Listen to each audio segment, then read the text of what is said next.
Bismillahirrahmanirrahim. Assalamualaikum warahmatullahi wabarakatuh. Alhamdulillahi rabbil alamin. Assalatu wassalamu ala asyrafil anbiya'i wal mursalin wa ala alihi wa ashabihi ajma'in. Qala Allah ta'ala fil Qur'anil Karim.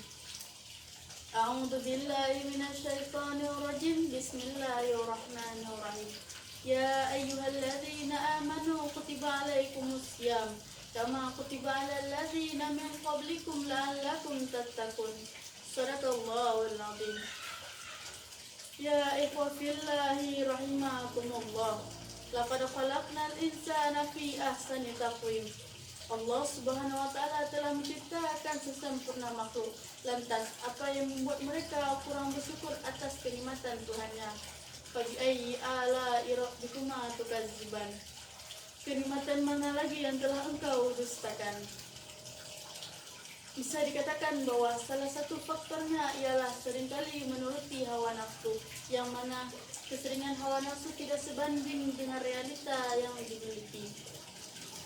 Manusia sering berharap lebih untuk memuaskan dirinya, dan harapan daripada keinginannya adalah harapan dari segala keinginan hawa nafsunya, yang mana bukanlah keinginan untuk memenuhi kebutuhan hidup, melainkan untuk memenuhi gaya hidup.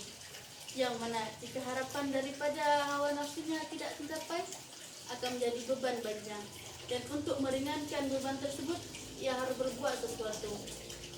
Andai kata imannya lemah, bisa saja ia berbuat dan berpikir keji.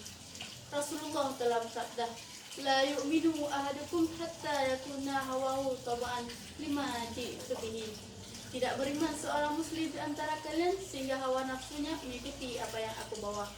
Allah Subhanahu wa taala telah menciptakan setiap makhluk, dan salah satu ciptaannya ialah manusia. Allah menciptakan manusia serta menitipkan hawa nafsu pada setiap manusia. Dan pada diri manusia terdapat 3 jenis nafsu. Pertama, nafsu mutmainnah. Nafsu mutmainnah adalah nafsu yang tenang, nafsu yang mengingat Allah.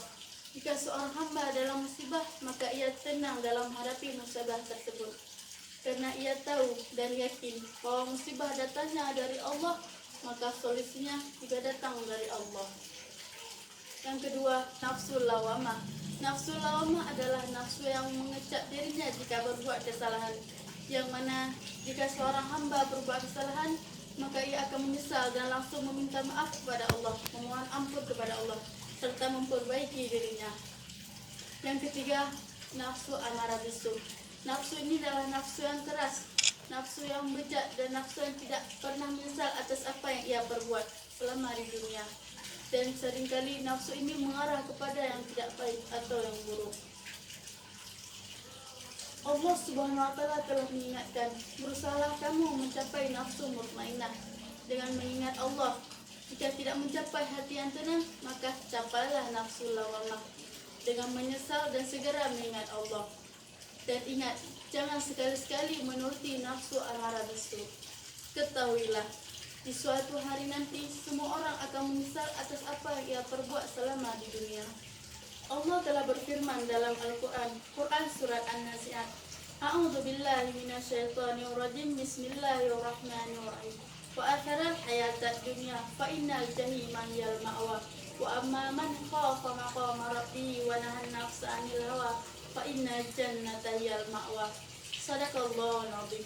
Yang artinya, dan adapun orang-orang yang takut akan kebesaran Tuhannya dan menahan diri dari segala keinginan hawa nafsunya, maka sungguh surgalah tempatnya. Maka dari itu, orang terbesar manusia adalah merangi hawa nafsu mereka sendiri. Ali bin Abi Thalib pernah berkata, perangilah hawa nafsumu, kendalikan amarahmu, dan lawan kebiasaan burukmu. Maka kamu akan menyucikan dirimu, menyempurnakan akalmu, dan kamu akan menyempurnakan pahala yang diberikan oleh Tuhan kepadamu. Akhirul kalam. Wassalamualaikum warahmatullahi wabarakatuh.